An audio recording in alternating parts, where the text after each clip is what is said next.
welcome to another episode of the Claws Corner of the Zoom edition. My guest today began his career as a professional baseball player before making the transition to a successful musician with his band Joey Wit and the Definition. Please welcome the multi-talented singer, songwriter, and guitarist, Joey Wit. How are you? I'm doing good, Rich. How are you, man? I'm doing very well. So glad to have you on the show.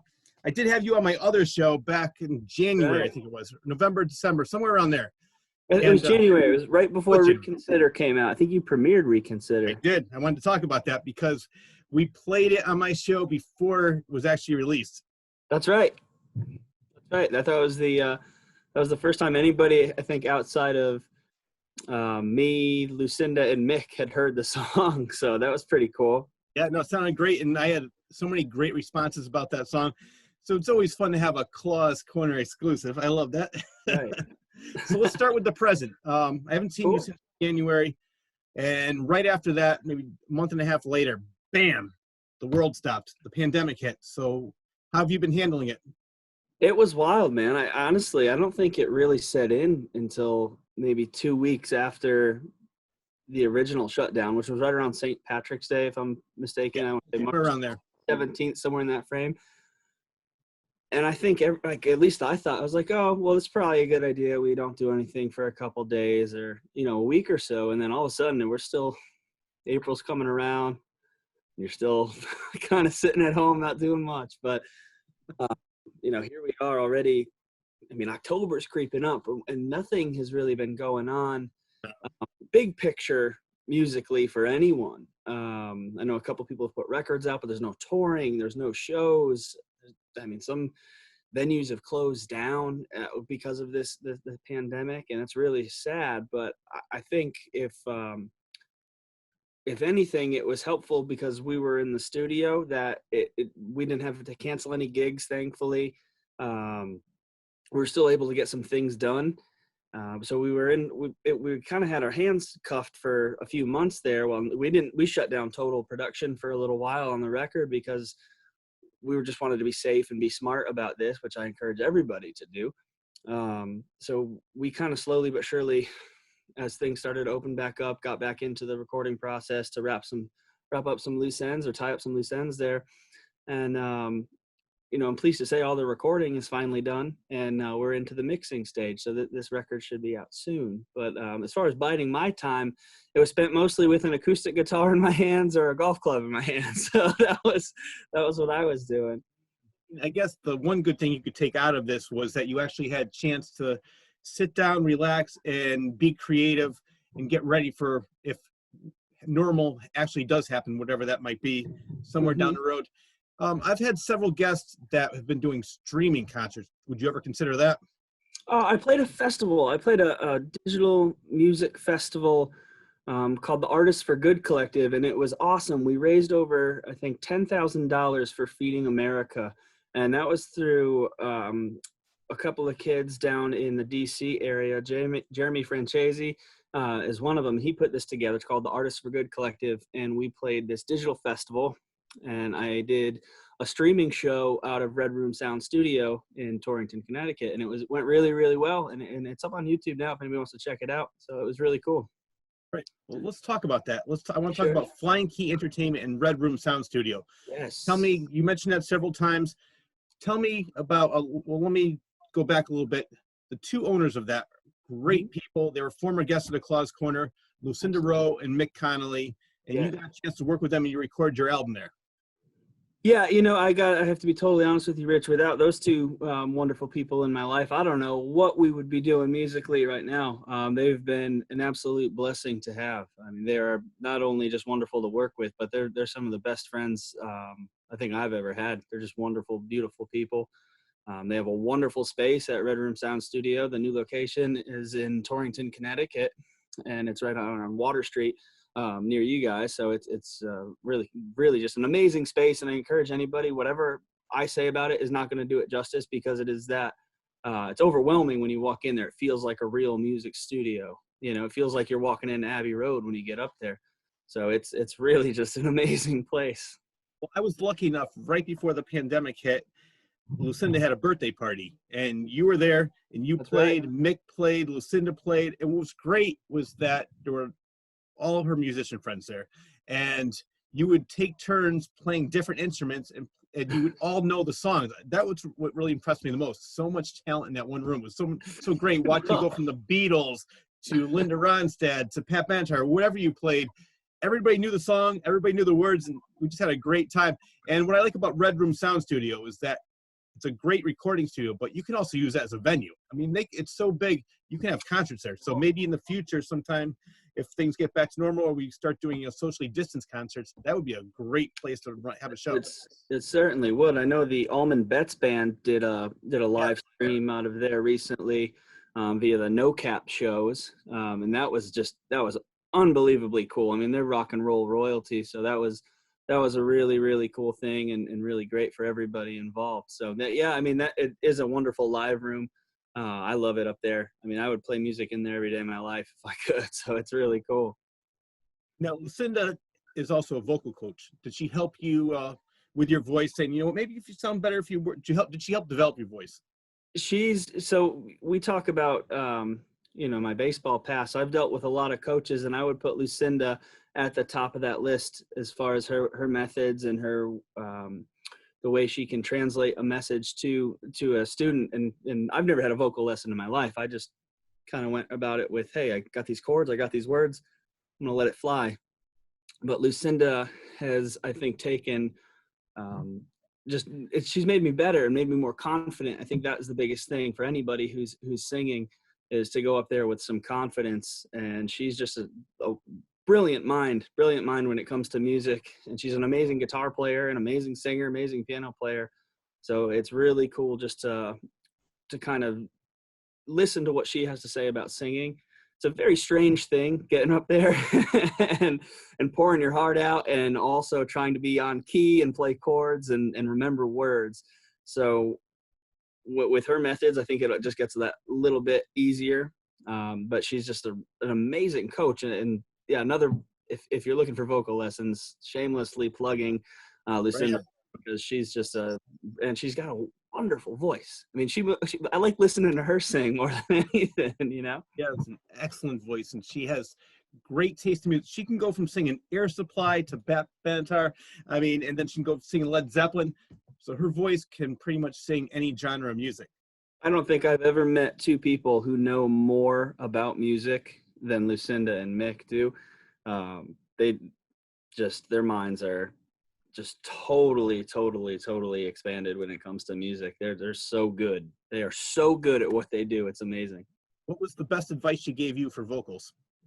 Open my mouth. That is it. It's been drilled into my head, just to open your mouth when you sing, and that and breathing, just the correct breathing techniques. And to me, that was just something that I guess I thought I was doing, but when you're really conscious of it, it really kind of makes it more like a sport, it makes it more interactive, and you can control kind of your delivery. So it's really insightful, I guess, when you break down the art of singing. It's not just, getting behind the wheel of your car and letting it fly to, Come Together or whatever I got on the radio. But it's just her entire method of teaching really stuck with me. So it's really nice to be able to practice it, and I've been doing a lot of that. But yeah, the vocal lessons, I think, has really, really taken what we've done, and her vocal production on the record has really helped, I think, take that to the next level. Maybe in some areas where I definitely needed to get a little bit more comfortable. Now, I mentioned before how important a producer is in ensuring a great sound and also ensuring the band's success. And three names came to mind. Mm-hmm. George Martin of the Beatles, of course. Absolutely. The guy is the master. Then you also have Robert John Mutt Lang, who produced the Boomtown Raps, AC/DC, Def Leppard, Foreigner, The Cars, Bryan Adams, Billy Ocean, and the list goes on and on and on. And this is probably my favorite because the last one, because he's done so many different types of genres, and every genre he's been successful. Rick Rubin, oh yeah, Beastie Boys, Slayer, Public Enemy, Black Sabbath, Eminem, and he single-handedly rejuvenated the careers of Johnny Cash and Neil Diamond. Sure. The reason I bring that up, because we talked about how great Lucinda was with the vocals. Yeah. How important was Mick making your sound so to what you wanted? Did he have a vision and said, all right, this is what I want, and he worked with you to get the sound you both wanted together? Or did he say, you know what, why don't we go in this direction? Yeah, so I basically wrote everything on an acoustic guitar, and we had some arrangement ideas, I guess, from the live show, but remember, none of these songs have ever been recorded. We've had a little bit of turnover in the definition over the years, so things are played a little bit differently, but now we really got to solidify everything. And I'm very fortunate to say me and Mick are kind of kindred spirits, and we there was a lot of those little looks we'd have in the studio, and just knowing what we wanted to do without actually having to say it. And that was really cool when you have that musical chemistry, and the three of us just, for whatever reason, it works. You know, I think anybody who's played music has been in a room where it really wasn't jiving or really wasn't meshing or flowing. We didn't have that problem at all making this record. And that was, I think that's one of those things that you realize right away. There's no long drawn out process, but from the first day, which was, I think we started almost a year ago, you know, when I first started working with them, there was never that weird, awkward period of, hey, getting to know each other. We hit the ground running. We pressed record. We got something on tape, and it worked. And it was just magic, man. And that's really what it is when you can lay something down and just go with it and let it ride out. It's just a magic thing, and it was really, really cool. But yeah, Mick Connolly, this record wouldn't sound the same without him. I mean, he played, he molded, he constructed, he coached, he really takes things from from nowhere. It's really remarkable. He just takes it. It's almost like he's picking out of the cosmos, where he comes up with some of the things he does in there.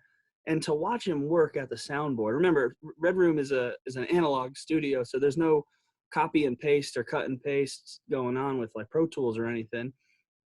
It's all, you know, real 24-track machines, old school. And to watch him like a scientist turning knobs and just making adjustments, and watching him edit is incredibly cool too. But it's remarkable.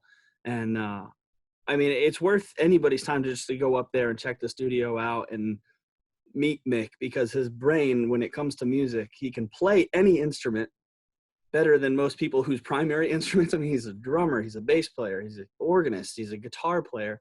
He played the guitar solo on that song Reconsider. Oh, really?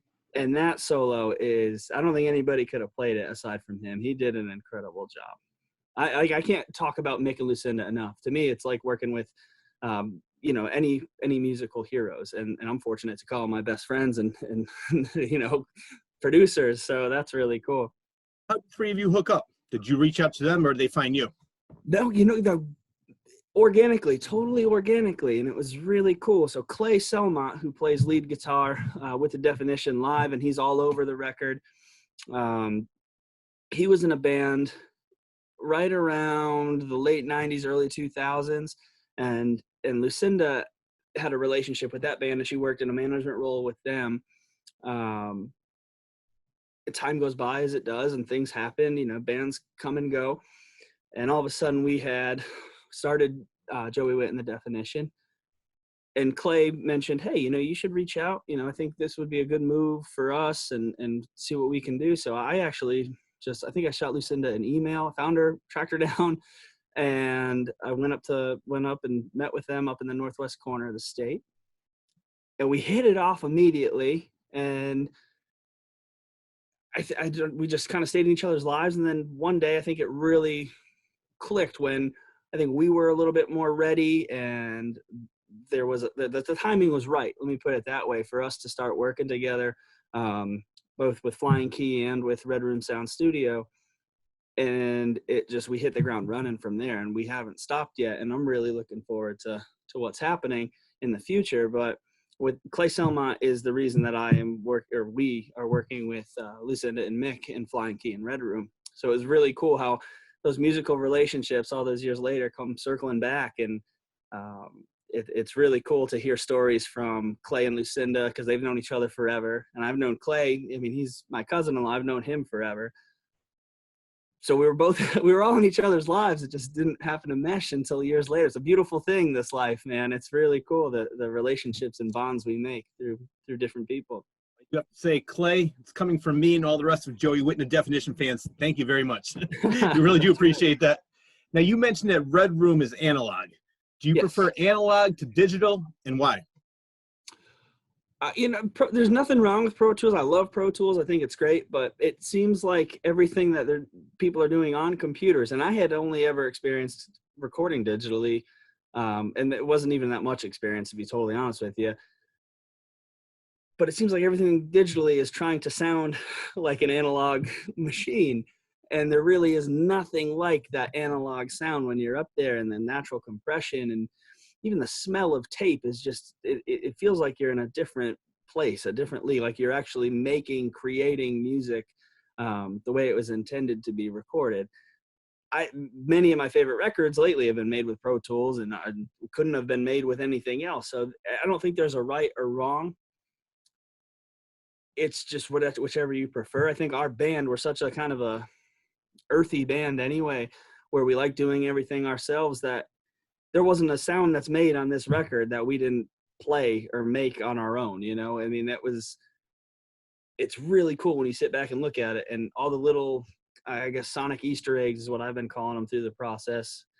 Some of that stuff, you know, we can get there, we can get close, but some of that stuff was just magic in the moment, absolutely in the moment, that it'll never be exactly replicated, but we'll get as close as we can, because that's us, you know what I'm saying? It was really hip to do it to analog technology. I'm sold on it. I don't know. I mean, I'm going to make my next record with Mick. I'll tell you that right now. I love the process of analog. It works for us. It's the way our heroes made records. I get excited talking about it. It's just a wonderful, wonderful environment up there, plus the old school technology. But there's a lot of cool, I mean, I think they're using Pro Tools at RCA Studio A now down in Nashville and all over. So yeah, there's a lot of good music being made both ways. Like you said, it's their preference, whatever works for them. Absolutely. I want to talk about the creative process. Now, most writers like to write what they know. Do you take the same approach when writing a song? You know, for me, it's hard to explain. I guess the creative process is never the same, or the songwriting process is never the same. I always write on an acoustic guitar. I don't necessarily know sometimes where it comes from. Sometimes it just feels like you're the vessel, and there's a feeling of gratitude often when you complete a song, like it came from somewhere else. You know, does that make sense, Rich? Like it's you're just overwhelmed, like thank you, you know, to something. and that I can't explain that, but a lot of times when you make a piece of art or write something or write a song, it just it's an unexplainable thing. But for me, I take the acoustic guitar, and sometimes I'll have an idea of what I want to write about. If it's a story song, if it's a love song, if it's you know, a personal song, if it's an experience song. There's a lot of things to consider. I feel like personally I'm always writing, and it could be just walking down the street and looking in the corners that nobody else has looked in yet, and trying to find something that everybody sees but nobody really brings attention to. And that's kind of how I approach it, lyrically anyway. I think lyrical content for our band anyway is really important, to cue in on the words and the word play. I really like turn of phrase. Like John Lennon was the best at it. But you know, coming up with just lyrical wordplay, I think is really cool and really hip. So I try to be as I guess to the point as possible, without being, you know, intellectual, without being over anybody's head, because nobody wants to listen to anything that they don't understand, you know? So I think, you know, being creative, but not trying to be pretentious when you're writing songs either. I think, you know, being relatable is absolutely, that's very comfortable to a listener. Like, you know what, when they're listening to your lyrics, like, yeah, that happened to me. I definitely know what he's talking about. I've been through that. So yeah, when people hear that or listen to a song, it brings back a memory from the past, and that's when they bond with the musician. So I think that, I mean, I've heard Reconsider, and I've heard your other songs, Stepping Stones, and Throwing Stones, we'll talk about that later, but I definitely, you're doing the right thing. Thanks, man. So when you're writing a song, do you write the lyrics first, then the melody, or do you write the melody and come up with the melody and then say, you know what, these lyrics will go great with that? Or is each one different?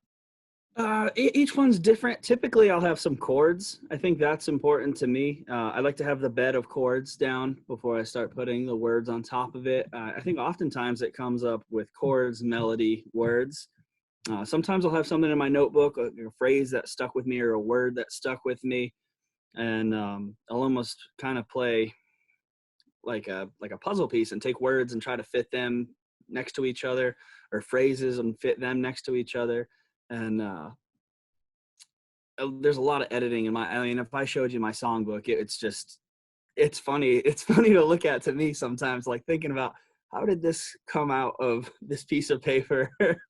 But a lot of times I think I focus on the chord structures, and I take a lot of pride in that because sometimes they're very simple at face value, but I try to enhance them with just some little inflections, musical inflections. And I think not being cliche is really important too. Just musically cliche, lyrically cliche, any of that sort of thing. That's a tough thing to do, is just kind of put something out there and be like, oh, well, it works, but I would rather, make sure it's good in my mind and be like, oh, I'm proud of this lyric. It would, no matter even if it's a word, the or and, something just needs to be better. So I think the editing process is really important. Well, some people, I think, are too worried about being technical and showing the world how great they are. But look at some of the best songs in the world. The early Beatles, Love, Love Me Do, I Want to Hold Your Hand, Kingsman, Louie Louie, some of the best songs in the world, 3 chords. Yeah. AC/DC. So you don't have to be the most technically best player. You just have to be good and have a beat that resonates with the audience. So I love the fact you're a great musician, but like you just said, you don't have to be over their head, with lyrically or musically. And it's a great combination. I brought this question up to other people. I want to get your reaction on this. Some people said that adversity brings out the best creativity. Do you agree with that? I think adversity definitely makes you look at life and the world and things just from a different perspective, when you kind of have to step up or level up your in whatever manner that may be, is just kind of when you got to rise to an occasion, and typically that's when you're facing some adversity. It definitely makes you a stronger person, or I guess you with strength comes creativity, I think, because you're starting to think a little bit differently about the way things go. So yeah, I would agree with that. I like that, Rich. Oh, thank you. Well, It was here's a what long I'm road thinking. for an answer, but yeah. I like where it ended. Yeah. No, because you know what happens? I think when people have success, they lose that hunger. Not all of them, but some people lose that hunger, then they become complacent. And then they basically are just trying to pay the bills. Like, all right, I'm going to write a song that, keep the people happy. And they're not really putting their heart into it. But when they're hungry and they're trying to make it, that's when I've noticed that's why, not all the time, but a lot of my favorite bands, I like the early stuff better than what I like the later stuff, because that's when they're really trying to make it. They really wanted it, and now sometimes you can tell they're phoning it in. Yeah, I would agree with that. I think there's a certain measure of staying true to yourself. A lot of the music that I listen to is probably not considered mainstream or household names, unless it's amongst musicians. Then that's typically the kind of music that I like. But there's nothing. There's no. I guess there is no mainstream success. Even if you look at a band like. I'm a big Wilco fan. When you look at a band like that, who is one of the biggest bands in the country, if not, in the world, they tour all over the place.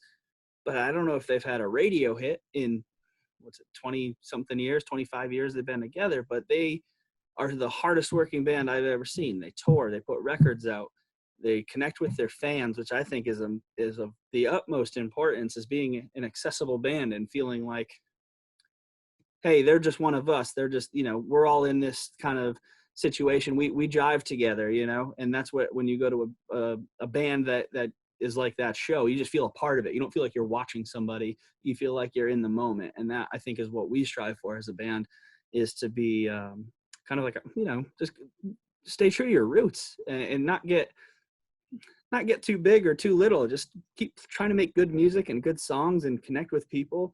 I mean, that's my favorite part about music, is the collaboration and meeting people, and just the whole experience is you can't beat it, man. It's the best. No, I agree with you. Yeah. What is your view on the current music scene? There's a lot of good music being made. The current music scene to me is probably a lot different than the current music scene to maybe an average listener. I am a bit of, I'd like to dig deep for music. I like to kind of go and venture off and listen to things that maybe aren't, mainstream accessible. They're a little bit different. Their band, one of my other favorite bands, is called Doves. They're from Manchester, England. They just put a record out. When was it? It was on actually September 11th. They put a record out, and that record is amazing. It's been about, I want to say it's almost been a decade since their last one, and that record is flawless. It's just hit #1 over there in the UK. So that record's great. They got something going on right in the UK if their rock and roll records are #1. So that's pretty cool. There's a lot of good music being made, man. Jason Isbell put out a cool record called Reunions. That was a good one. I mean, there's really some cool stuff being made. Even at the local level, there's a lot of cool stuff being made around Connecticut. I think we've got a pretty cool scene going on here. So I know there's a lot of cool acts coming up to Red Room and recording. I've checked out some of those bands. So, I mean, there's a lot of cool stuff going on. Well, I like the fact that Connecticut is in the middle of New York, Massachusetts, Rhode Island.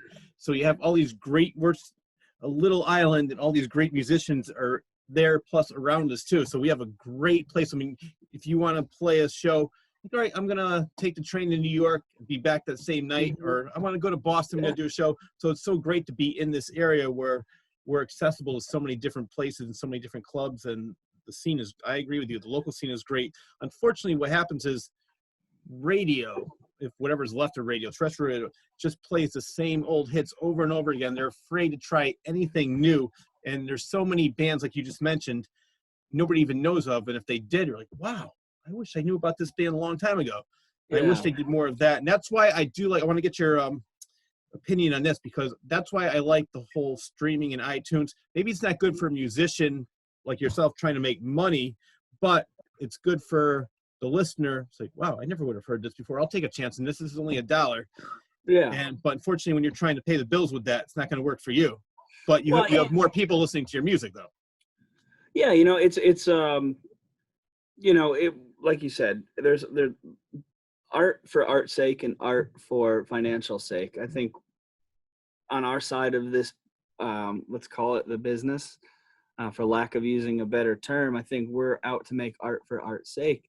And whatever comes along with that is great also. You'd be lying if you said you didn't want to, sell out theaters and arenas and all that stuff playing rock and roll songs. But I think staying true to yourself and staying true to the art is of probably primary importance.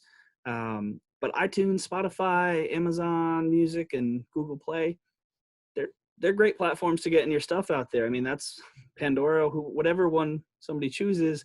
If you run into them and they can take, this little thing, and you can say, hey, man, we get into a musical conversation, check us out. Here's what do you use to listen on? And then I think that's maybe easier than in the past where you'd have to go to a record store or rely on the radio. It's a scale. There's plus and minuses to the whole thing. It's the world we live in. And that's just the fact of the matter, is that that's not going anywhere. Streaming music isn't going anywhere. So you embrace it and you use it to the best of your ability. There's a lot of bands I'd probably never know of without the internet or streaming services. Some of my favorite bands, they might just be playing local gigs and selling CDs, but now they're online and something's happened with them. They've taken off and we're able to go other places and play other places. So it's a double-edged sword, I guess. There's certainly not big checks rolling through for most people whose music is out on the internet, but it's out there. And as long as it's out there, I think this is a Clay saying, as long as you're putting art out there and you're making art and you're putting it out there, it can live. I mean, if you're not doing anything, if you're not putting it out there, nobody's ever going to hear it. So it's good. I think it's good. At the end of the day, which is not an expression I like to use, but at the end of the day, it's it works. It's good. I'll tell you why it works for me, because what I'll do is hear a band maybe for free on iTunes or Pandora. So you know what? I want to see. I mean, now is a bad time to be talking about this because of the pandemic. But in normal times, I'll be like, when they're in town, I want to play. You know, I want to see them in concert, and I'm going to buy some of their merchandise, support them. So maybe they won't make money from me buying a CD or an LP, but they're going to make money from me buying a hat or a shirt. Yeah, so I mean, there's ways to. I mean, with touring, a band can make more money touring, obviously, and selling merchandise, but they'll have a wider audience playing music for free or for 3 cents per song, whatever it is. Sure. I think that if you like a band, at least in my case or my friend's case, a lot of times, if you like a band, your initial way of hearing them is to go online and look them up and listen to the record or download it to iTunes. But if you really like a band, and you're passionate about music and you're passionate about any kind of art, you're going to go support them directly. And for me, that's buying a t-shirt or buying the vinyl copy of the record. I like vinyl records. I think those are really cool and really hip. So I know not everybody has the means to listen to that, but having something physical that you can get from the band, I think it brings you a little bit closer, makes you feel a little bit more like you're a part of that with them too. You know what it's like, Rich, when you discover a band that's up and coming and you kind of take possession of them. I mean, that's you grow up that way. It's like you listen to people telling stories about the Beatles at the Cavern Club playing in Liverpool, and then all of a sudden they're selling out Shea Stadium. It's like, well, they were ours first, and I think that's a cool thing. That's a cool thing when you can watch an artist that you like kind of grow up through glow up through the music biz. So to me, I'm right on the same page with you. You're going to support that band directly, doing whatever it takes to make sure that they get their name out there if you really care and love their music. You brought up a good point of something I have arguments with people about all the time. I hate when somebody knows a band and they're like always bragging about like, oh, you gotta hear this band, they're great. Then that band becomes popular. Oh, they sold out. Now they're just mad because what's the band's objectivity? To get as many fans, to get as many people and sell many records. Yeah, they're just mad because they're not the cool guy that only knows about this band. All of a sudden, I'm so happy to see my friends succeed. Like when you make it big and are playing in stadiums, I'll be up there maybe on the third or fourth pair because I won't be able to afford the front row tickets, but I'll be there supporting you. It's just like I hate when people say like, oh, they sold out. Yeah, of course they sold out. That's the job of a band. So I think it's funny. Sell out shows, man. Selling out. Exactly. They're just mad because they're not the cool guy that knows about this obscure band that nobody knew about before. And it's funny because like you're right. People have this they feel possession of the band. That's my band. Nobody else can like them except for me. That's right, man. It's funny how that works, but those fans are good because they keep pushing the boundaries and getting more acts out there and more bands noticed. So they serve their purpose too, But definitely, I agree with that. But just I laugh at sometimes how possessive they really get. Oh, they do, man. They do. People really care, and without those super fans, a lot of people would be playing empty shows. So those people. In the early days, I'm sure when there's only a couple of people in the audience and then all of a sudden they're glowing up and playing at bigger theaters. So they do take they take things a little bit more personally, I think, than the newbie fans. So sure, some of the people in Liverpool were kind of upset when they played Shea Stadium. But oh, yeah. The Beatles we're talking about, I'm sure everybody knows. Right. Yeah. Well, I want to do a little self-promotion for you. It's time for you to self-promote yourself. I want to sell some shirts and some hats for you. So we talked about, the best way for a band to make money now is to sell some merchandise. How can we buy merchandise from you? Joey Wit, the definition. JoeyWit.com, and there's that. Believe it or not, we're almost sold out of a limited edition baseball style T-shirt. It's a 3/4 sleeve shirt, and we've got those up there.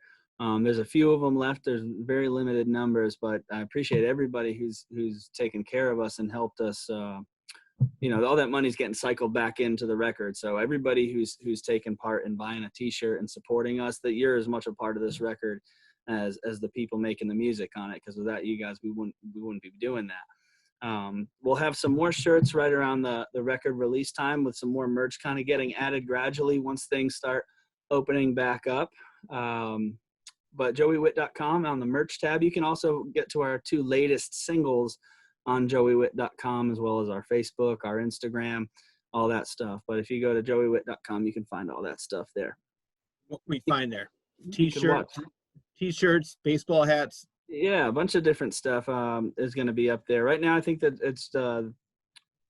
there's one or two shirts up there, but we're going to have all that good stuff coming out probably within the new year, and all the music's up there, and the new little mini documentaries up there as well.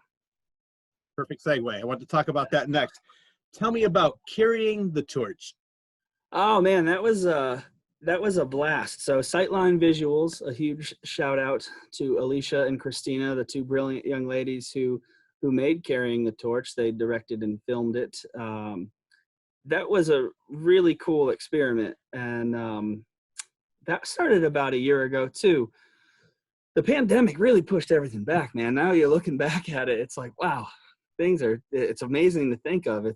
We're almost coming up on the year mark for this thing. So Carrying the Torch started just kind of as, like I said, an experiment to kind of document what we were doing at the time, which has now changed, mind you. The entire musical world has changed, but at the time we were starting to make a record. Wanted to tell my story a little bit. The girls were really interested in kind of putting it to film, and they did an amazing job. I never expected that to come out as cool as it did, but it kind of tells the story of our band, starting the recording process at Red Room. A little bit of my baseball history is mentioned in there. Our travels down to, I think we were in Manhattan, and just regional gigs. There's a couple of regional gig things in there. And just kind of like we're talking tonight, man, there's just a couple of cool things just about music and how music is made, and what an honor it is to be recording at in the place we're recording, and to be able to play music in general, and especially the style of music that we play. I think we're very fortunate. Somehow we ran into guitars along our life. So it's a cool little film. It's only 7 minutes long. If you want to check it out and share it, it'd be awesome. So if anybody wants to check that out, it's on joeywit.com. Don't want to look at it there. What they could do is, on this interview, at the end of this interview, we're going to be showing that documentary, Carrying the Torch. Very cool. Very cool. Very cool.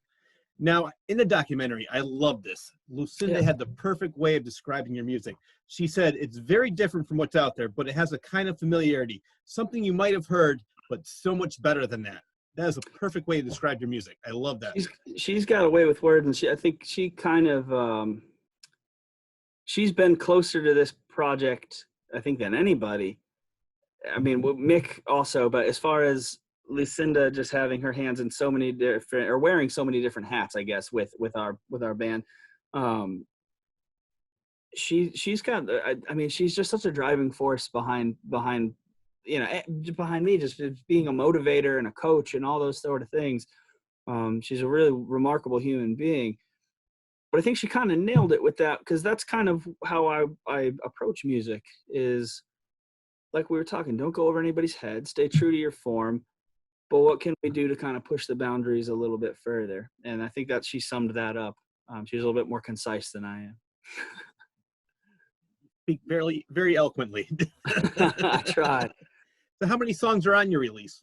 There's going to be 9. There's going to be 9 on this one. And that it's an eclectic mix. There's a love song. There's a personal song. I mean, they're kind of all over the place. It's kind of up to the listener, really. Once it's out there, it's up to them to take what they want and interpret it. And they're the owners of the music afterward. You're the vessel, but once you put it out there, I like to think it's not yours anymore. It's the listeners, and they can take ownership and be possessive of something like that. I think that's without a listener, you're playing to nobody. So, I mean, that's really important, to take what you want out of the songs. My next question is a 2-part question, because you mentioned your latest release has, love songs, rock songs, pop songs, whatever it is. Who are your biggest influences in music growing up, and who are some of your current favorites? Biggest influence, I think, along the line is, I could talk about the Beatles for the next, 4 days, and how much I love John Lennon specifically, and his approach to things. So that's number one. I think they live in a world where, I don't even think anybody else can visit where they lived, or what they did. But as a personal opinion, and not everybody feels that way, but I do. So I love the Beatles. Growing up, who else did I listen to? My dad always had different records on, and my mom and dad are huge music fans. and they always kind of had, no matter what event it was, we always had music going on, and we took music not just as background noise, but as a listening activity. We listened intently, and that, I think, really shaped my mind as far as how to create and how to write and how to put together a song. But we would listen to Elvis Presley. Boz Scaggs was another one. My dad loves Boz. That was great. Roy Orbison was huge. I mean, I watched Black and White Night, where it's Bruce Springsteen. I think James Burton's in that one, Elvis Costello. But Roy Orbison's Black and White Night concert, if you haven't checked that out yet, it's remarkable. It's really cool. As far as today goes, man, Doves, I think that record they just put out was great. Radiohead is a huge influence. We don't necessarily get that off the wall, but I don't think any band around today could sell out Madison Square Garden 5 nights in a row playing the music they do. And I will tell you, going to a Radiohead gig is probably the coolest experience of my life. That was really cool, seeing them at Madison Square Garden. And honestly, a lot of my friends are influences on me. I mean, I have to say, if it wasn't for, my cousin Nate and my buddy Pete and my other buddy Nate growing up, I don't know if I would be playing music. I just thought that was the coolest thing in the world when I'm a little bit younger than those guys. So when I was 13, 14 and they were 17, 18 and playing local gigs at, the VFW hall or, the Polish Falcons Club, watching them play there was probably some of the best times of my life. And I was just a little kid and I had no idea how to play an E chord, but I thought they got the right idea. I want to do that. So here we are, all these years later. And those days, I think, were probably the most formative, seeing those local gigs when you're a kid and trying to figure it out. So that was probably the most impressionable. This might be the same answer, but who's your greatest performer? Because to me, it's a little bit different. You can be a great musician, but you're more, you're on stage, you're kind of boring. But then you have somebody who plays good music, but maybe not as technically great. But on stage, they get the audience rocking, everybody's into it. And for me, I'll give you an example. So somebody asked me that question, and I mentioned Paul McCartney. I just think he is one of the best showmen. He's up on stage. I just have a concert probably from 8-9 years ago, and he's in Russia, just still playing these songs, having the best time. It's almost like he's playing it for the first time. People in Russia are singing all the words. I don't even know how many of them spoke English, but they were loving it. He's dancing around. So for me, I picked him as my favorite performer. And I know you said you mentioned John Lennon as your favorite Beatle. So do you have a favorite performer, maybe from that era or performer? From ones that I've seen, favorite performer. I've seen so many shows, man, but I always have a good time at a Lily Hyatt gig. And Lily Hyatt, she's an amazing songwriter. She's out of East Nashville. She's a great songwriter. She's a great guitar player. She's got a really cool band, and they always look like they're having so much fun up there. When you see a band and they're always smiling when they're playing, you can tell that they're living the life, man. That's as cool as it gets to me. They don't have a care in the world. So Lily Hyatt is an incredible performer. Tom York was amazing. I mean, Tom York, he's the front man for Radiohead. He's up there dancing like crazy, having a blast. Those guys have been doing it for so long. They're as professional as it gets. That performance-wise, I think even if you're not a fan of that kind of esoteric style of music, going to see them play would be a treat in itself. But man, favorite performer, it's hard, man. Anytime you're at a gig and the band's locked in, that's a great performance. It's not an easy thing to do. It's not easy to get up there and just kind of leave it all on the line and be judged for it every move. So I think, anytime you're up there and seeing a really good band play, and you can't beat live music. And I think everybody's itching to get back out there and see some shows. I know I'm itching to play some shows, but I'm really itching to see some shows. And that's going to be great fun, I think, when we can all do that and it's safe to do so. I cannot wait. The one good thing about this pandemic might be that people appreciate this a little bit more. They've been cooped up for so long. When a show actually does happen, they're like, let's go. Let's have it. Because, in the past, like, you know what? I'll go next time they're in town. Now it might be, there might not be a next time. So hopefully this will bring a little bit more appreciation to actually taking the time to go see a concert, to go see a movie, something That's in right. the arts, so or a play. Yeah, I think that's incredibly true, Rich.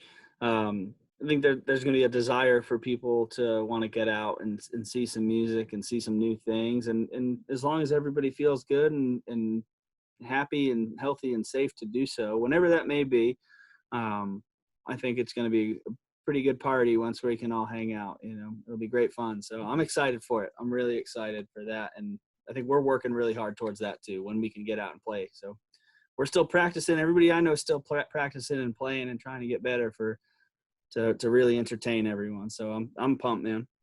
Wait, but let's go back to Joey Wit, the early years. Yeah. You grew up in Middletown, Connecticut, where you attended the former St. Mary's School and the Xavier School, lettering and baseball for 4 years. You then moved to St. John University in New York, became a catcher, signed with the Houston Astros, playing in their minor league system, then moving to the Washington Nationals. So what happened? Why did you stick with baseball? Oh man, I mean, you know, there's the age-old expression is that ship has sailed, but for me, I think that ship had sunk. So, uh, I honestly, man, it was without baseball, I don't know if I would even be here. It was a wonderful, wonderful period of life and a wonderful time. It took me all over the country. I got to experience so many different places and meet so many different wonderful people and people that, you know, I still seek their counsel. Some of my best friends in the world. I got hurt, I guess, is a long story short, is I suffered concussions as a catcher for the Astros. Um, I tried to make a comeback as a pitcher, and it didn't really balance out, and I kicked it around in the minor leagues for a few years. But it was everybody kind of came to the decision that it probably wasn't in my best interests health-wise to continue to play. And to be fair, you know, you play that long, there's days where it just becomes a grind and you're away from your family, and it's tough, man. It's the hardest thing I think I've had to do. I'm very fortunate to say that that's the hardest thing I've ever had to do, was play professional sports, and college sports was a blast. That's probably the most fun I've ever had in my life is traveling around with the teammates and flying all over the country and playing against different schools and guys who are now, you know, household names. I see people walking around with their names on the back of their shirts. And it was a very big honor to be able to do that. I don't miss it, I think, nearly as much as I thought I would. I really enjoy playing music. I really enjoy what I'm doing right now. I'm very grateful for those experiences. There are some similarities, man. There's a lot of similarities in work ethic and being coachable, I think, and patient. You know, I think those are the big ones. But yeah, I mean, baseball is wonderful. It was great to me. Got me my college degree. Without that, I don't know if I would have gone to school. So, I mean, it was just a wonderful experience. Got to live in New York City for 4.5 years at St. John's, and played for probably one of the best all-time college baseball coaches in Ed Blankmeyer, and Mike Hampton, who was the assistant coach, just took over. So congratulations to him. He's the new head coach. Unfortunately, the season got cut short, his first one, but I still root hard, I think, for St. John's athletics. I'm really paying attention to everything those guys are doing and follow the younger guys' careers. It's a pretty cool alumni system we have there. So it's really hit, man. Obviously, you were not involved in this, but what's your opinion on the Houston Astros in the World Series? Do you think they should be taken that should be taken into consideration because of what happened? You know, I don't think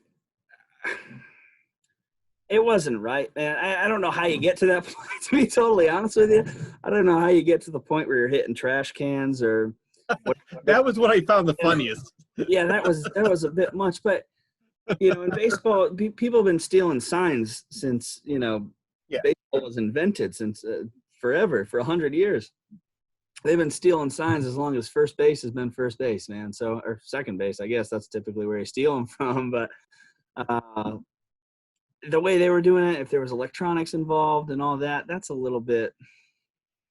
not cool with me. When you're using technology to cheat, that's a little strange. If you're using your brain to pick apart somebody's sign sequences, and if you're paying attention that well, then, you know, God bless you, because that's not easy in itself. But I don't know, going back and taking World Series away, and it still doesn't seem like there was much done about that, to be honest No, with not you. at all. There was nothing done, pretty They much. got rid of their manager and they got rid of the guy up in Boston, but there was nothing.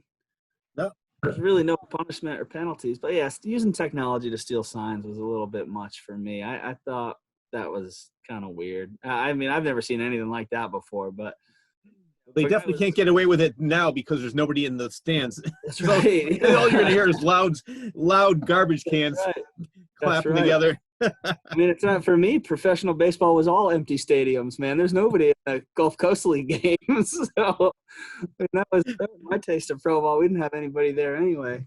You're looking at the current games like, what's different? I thought it was always like this.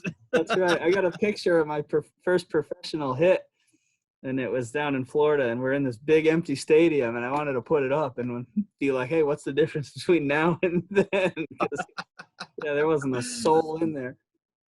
Can we find a Joey Wit baseball card anywhere? Maybe somewhere floating around. I'm sure somewhere. I mean, check it out. We all had to do those picture days and stuff like that. There may be some. I'm sure my parents have one somewhere, but if I find an extra one, Rich, I'll send it your way, man. Cool. Well, you know what impresses me most about you is that most people strive to be fairly decent to good with at least one thing, but you, Joey Wit, achieved success in two extremely difficult fields. So what do you attribute to your success?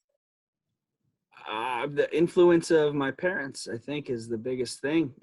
They really gave me the reins and just said, hey, if you're going to do this, do it passionately. I mean, my mother's probably got the best work ethic out of any human being I've ever met in my life.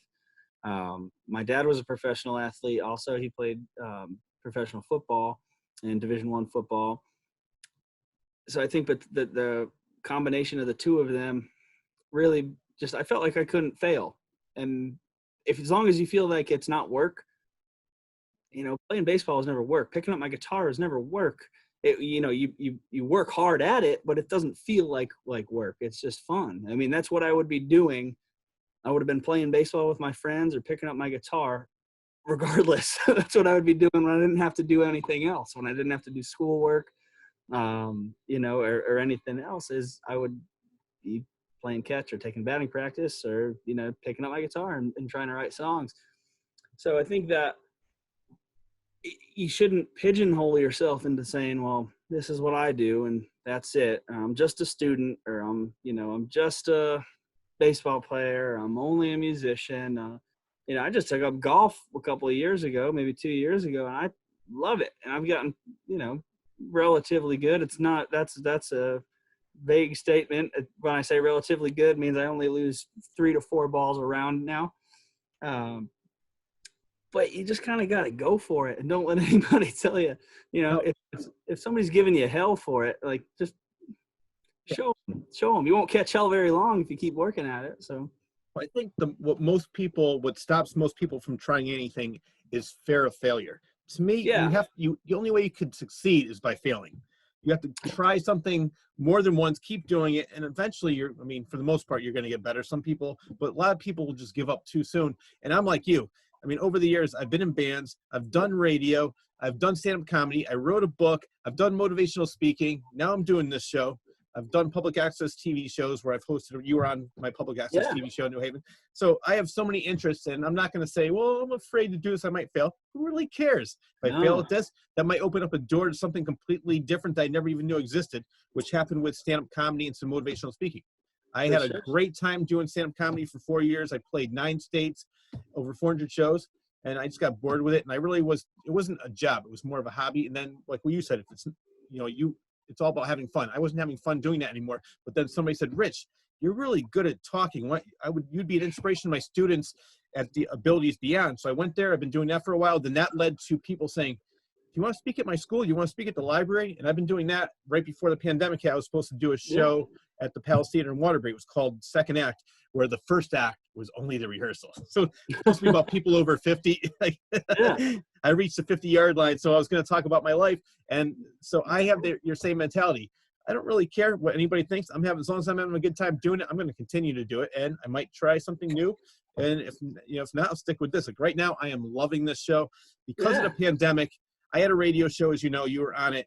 Yeah. Now, because of the pandemic, I can't go into the station with guests. So I started my own YouTube channel, and this is working out great. Been able to interview great people like yourself, Carmine Apiece, D. Walls from E.T., Adrian Barbeau. So there's so many great people out there that I'm getting them now because they're not busy. So it's working out for me. And then, you know, who knows what's going to be next. But I say I love your mentality. I love your attitude. Man. Yeah, you really can't fail. I mean, that's life, man. It's living. You got to live, man. You can't just be sitting around going to work all day. You got to try some things, do something new, learn to cook, anything. That might be my next venture because I need to work on that. I need to kind of put a good menu together and be able to cook a meal. I'd like to be a host. That's what I want to do. Host you over with Mick and Lucinda, and we'll have a time. I'd love to help you because I like to eat. So there you go. There you if go. you cook, I will be there. I will give you a great review. I promise you. That's awesome, man. Yeah, that's what I want to do next. So after when golf season's over and the cold weather starts coming, I think I'm going to start tearing up some recipe books and try my hand as a chef. Heard it here first. Joey Wit, former catcher, singer, writer, guitarist, now golfer, future cook. That's right, man. I love it. That's right. So what's next, and where can people find you? What's next? So the record is like I said, it's almost wrapped up. It's called Eastern Standard. That's going to be the name of it. It's going to be called Eastern Standard. 9 songs are on that, and that should be out. We're hopefully shooting for November-ish. Like I said, there's been so many things that have happened as far as getting up to the studio during the pandemic and things being shut down and kind of not being able to work on it. But I think that's where we're going to try to put it out. There's a couple of things we just got to tie up, and once it's out there, we're going to let it live. And that's really next on the horizon. And then, you know, the beauty of it is you get to start it all over again at some point and make another one. And that's kind of, as long as we can keep making records and putting smiles on people's faces, then that's kind of what our goal is. I mean, that's really it, man. We'll see what we can do as far as live shows. It's kind of a bummer. I'm really upset because normally we have a pretty busy winter schedule playing gigs. So I don't know what's going to happen with that. We're all kind of waiting to hear. I think everybody's kind of in the same boat as far as waiting to see what happens with this. So hopefully we have some more answers, and as long as people are staying healthy and staying safe, I think hopefully that we can start opening up a little bit more in 2021 and kind of make adjustments. You know, we have to make adjustments. I think it's not necessarily a bad thing that people had time to reflect and think and create a little bit. So not this long, but I don't think it's a bad thing. I love it. Well, Joey, it's been great having you on the show. Always a pleasure, Rich. Do you already have a second album written? Are you ready to go and record the second album once this one comes out? It's almost done. I told Lucinda I told her I would have 15 songs, and we would pick the best, anywhere from 9 to 12. But I think I've got. Matter of fact, let me see here. See if I can find the page. 1, 2, 3, 4. I've got 9 done. I've got 9 in the can, so we'll see what happens next. Maybe take a little bit of a break, but if we can't play shows, I don't see any reason why we can't hit the studio again and have a completely new experience. So I'm pretty excited. I'm pretty excited about that. We're rehearsing, so we're staying sharp. The boys are ready to play. Julian, Dan, and Clay, and myself, we're all really excited. I just hope we can get out there. You know, that's the biggest thing is being able to get out there and just see everybody else, see everybody. That's right. I mean, I miss the show day and the show day routine. I think I miss the most. Loading gear up. I want to carry an amp up a flight of stairs, man. I can't wait. Well, like I told you, I think this pandemic might have helped not only the listeners, but also musicians. There are things that they took for granted or things that they hated, thought it was a chore. They're going to appreciate that. Like, I really like carrying my drum set out to the van. You know, I really loved carrying all these amps out. And before, I'd be like, oh, man, this is going to take all night. That's so right. I think that hopefully everybody's going to have a different look and a different approach when we all become normal. Hopefully, I'm saying 2021, maybe even before that. I hope so, man. I think there's a new sense of pride in our craft too. I think everybody's going to be maybe a little bit more humble, a little bit more proud of what they can do as well, you know, and be able to share our gift of music with everyone is really something that I appreciate greatly, and I'm very fortunate to be able to do. So I appreciate it, man. All I know is that I love Reconsider. I love Stepping Stones. I cannot wait to hear the other songs. Throwing stones, Rich. Throwing stones. Throwing stones, stepping stones. Why do I keep saying that? Throwing stones. Hey, and most of the time you're stepping on them, you're not throwing them. But exactly. I'm trying to be a kinder, gentler person. That's all right. Not I'm going to change it, though. Let's call it stepping stones, man. I tell you what, hey, I like it. I'm going to go, you know, this is done, I'm going to write Stepping Stones, the sequel to Throwing Stones. I like it. Throwing Stones. All right, so Reconsider and Throwing Stones. Reconsider, which we had as a debut on Claw's Corner. Yep. And we're gonna have the documentary on this show. Cannot wait. Excellent. For that. Yeah, stay tuned for that. Rich is going to play Carrying the Torch. It's a cool little film, and make sure you follow Sightline Visuals, the two young ladies who made the film, Alicia and Christina. I know they would greatly appreciate that, and you know, hopefully you can have them as a guest at some point, Rich. I think that would be really cool. They've got a lot of awesome projects. They're working with some cool musicians, and they're doing things all the time that just totally inspire me and amaze me. I mean, they were filming planes and some storytelling things and doing all sorts of really, really cool little mini docs and music videos, and they're just incredibly talented. They do things that I can't even imagine. I don't even know how they do it, to be honest with you. They're the most creative two people I think I know. They're unreal. Set it up. I'm all for it. I'd love that. Sightline Visuals. Somebody asked me what type of person I like to have on my show. All I said was anybody who is interesting. Anybody who has a great story to tell. I don't care what they do. I mean, I've interviewed people from the paranormal, authors, documentarians, musicians. So let's have them on next. And Absolutely. You mentioned something, you know, how Clay introduced you to Lucinda and Mick. Yeah. I love this too, because Lucinda and Mick introduced me to you. Now you're introducing me to them. So I love this little creative world that we have, and we're all out there helping each other because we all want the same thing. That's it. Just I love watching people I know succeed. I think that to me is just an amazing accomplishment, an amazing thing. You know, there's a lot of people out there who want to bash and try to bring you down, but I think lifting up is the coolest thing, man. So, and everybody is having success. It's good for all of us. It's good for everybody in this little state to see one of our own have some success. So hopefully all of us do. That's a perfect way to end the interview. Yeah, so thank you very much for being on the show, Joey. I'm going to have you on again when you come out with your next release. I'm excited, Rich. I'm excited. And if everybody wants to follow along on Instagram at Joey_Wit.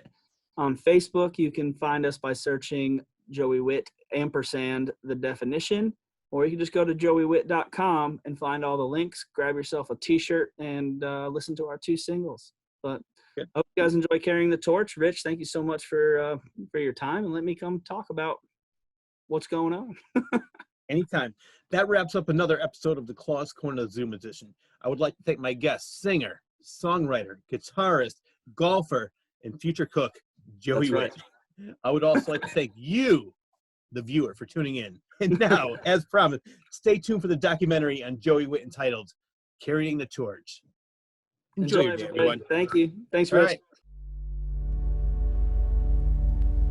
It really is the simplest things. I think it's finishing a song is successful. You know, whatever happens to it, that's totally subjective. Liking anything is subjective, whether it's a sports team or a song or an artist. But I think the success with musicians is being able to create something with your friends and just let it live. It doesn't matter as long as one person's locked into it, and that's success to me, is just being able to pass it along and be a part of something greater than ourselves. The 3.5-minute pieces of sonic art that can change your life and, you know, have changed the world at times, and I think that to me is the most wonderful part about music.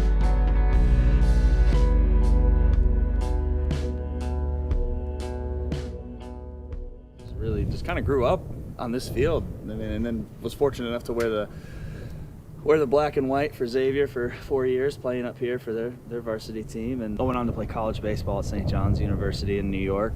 And then I had an opportunity to play professionally for a couple of years afterward, and it was sort of an injury-plagued couple of years. And at that point in my life, I was so focused on sports that I couldn't get out of my head that I was a baseball player and that's what I had to do. And that was it for me, because that was what I loved to do. And I still love it, but I'm pleased that I've kind of moved on a little bit and let that part of my life go to an extent. I've always been a fan of music. I've always had guitars laying around the house, but I never really took the time to, I think, chase that. Wise men say what'll be will be, what a narrow-minded mystery. I'm gonna open with that tonight. Yeah, that's a great tune. That's fun. I like it. With these guys, it's really easy because they're just so good. And the sound is very, very different than anything else that's out there. But it's also kind of familiar in a way. It has a feel of something you might have heard, but it's so much better than that. So I think it's going to entice a lot of people to really want to listen. How we doing, boys? Mad for it.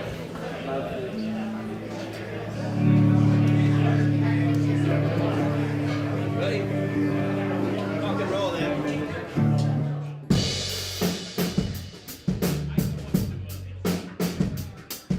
What's up, everybody? I'm Joey Wit. This is The Definition.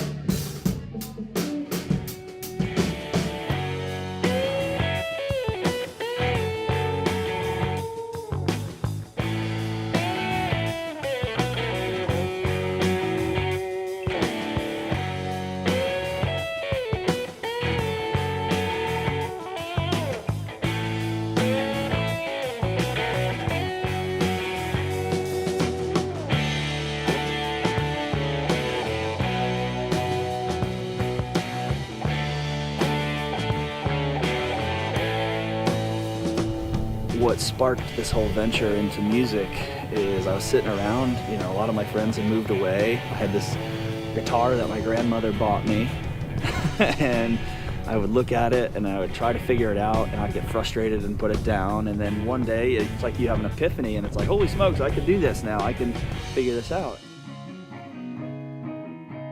So when you're layering, especially using tape, the real instrument thing is really, really important. What if we had like a little, just underneath everything, did some 12-string where it's like, Yeah, man. acoustic 12-string? Do you have an acoustic Yeah, 12-string? yeah, we do. Yeah. Would that be cool, or is that too Yeah. much? Just hit record and don't lose the energy. Just play through it.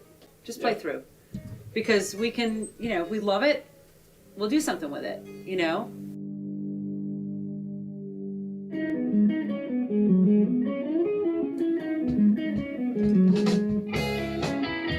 But this song in itself is kind of my story, bouncing around from the north to the south when I was playing baseball and coming home when that ended and trying to figure out, you know, where my place was. And this is one of the first songs I think I put pen to paper on. I didn't even know it was what it was. I took it over to Clay's house and we were just playing guitar one night and I played him this song and he goes, "Did you write that? You know, what? That's awesome." And I'm like, "It is?" God, it is. I just, you know, I was just trying to make music.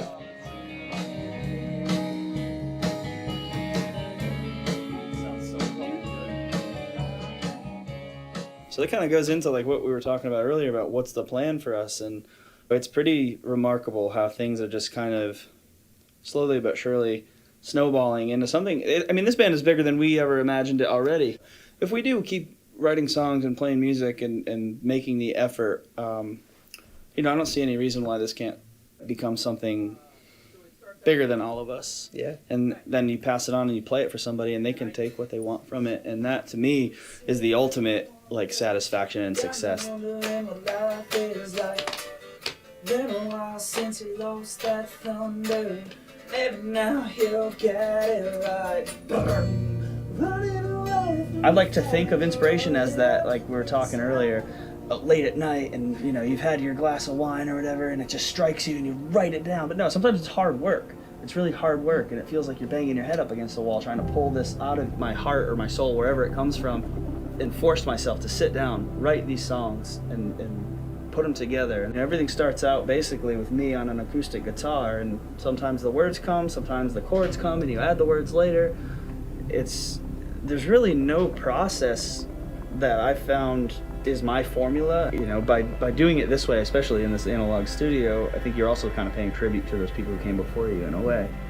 It's hard not to like get romantic or emotional about it, you know, because it means that much to us, and to be able to do it in the way that our heroes did it. When we're like carrying a torch, putting our mark on this whole music thing, and we're just kind of just getting started too, which is really fun. So it's really kind of blessed, you know, to be able to do this stuff.